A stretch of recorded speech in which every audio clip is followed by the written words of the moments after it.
గులాబీ సంబరానికి BRS ready అవుతోంది. April 27న జరిగే రజతోత్సవ సభను విజయవంతం చేసేందుగా గులాబీ పార్టీ కసరత్తు మొదలుపెట్టింది.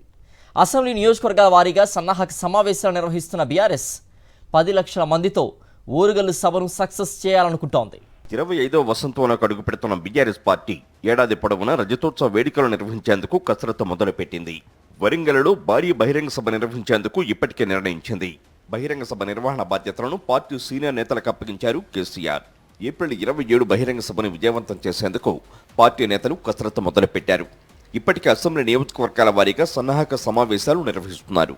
వరంగల్ సభకు పోలీసులు అనుమతి ఇవ్వడంతో సభ నిర్వహణకు అవసరమైన ఏర్పాట్లు మొదలయ్యాయి. మరోవైపు వరంగల్ సభను గులాబీ పార్టీ ప్రతిష్టాత్మకంగా తీసుకుంది.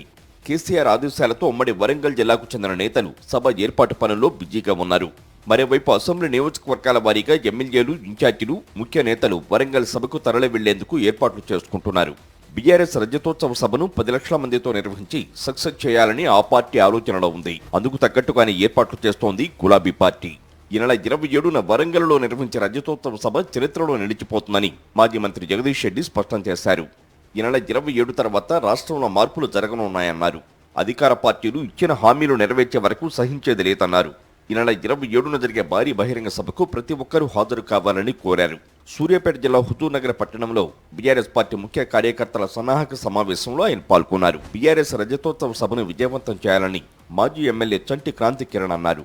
తెలంగాణ స్వరాష్ట్రం కోసమే ఏర్పడి దశాబ్దాల తెలంగాణ ప్రజల ఆకాంక్షలు నెరవేర్చి 10 ఏళ్లలో తెలంగాణ రాష్ట్రాన్ని దేశంలో అగ్రభాగాన నిలిపిన బీఆర్ఎస్ పార్టీ 25వ సంవత్సరంలోకి అడుగు పెడుతోందన్నారు.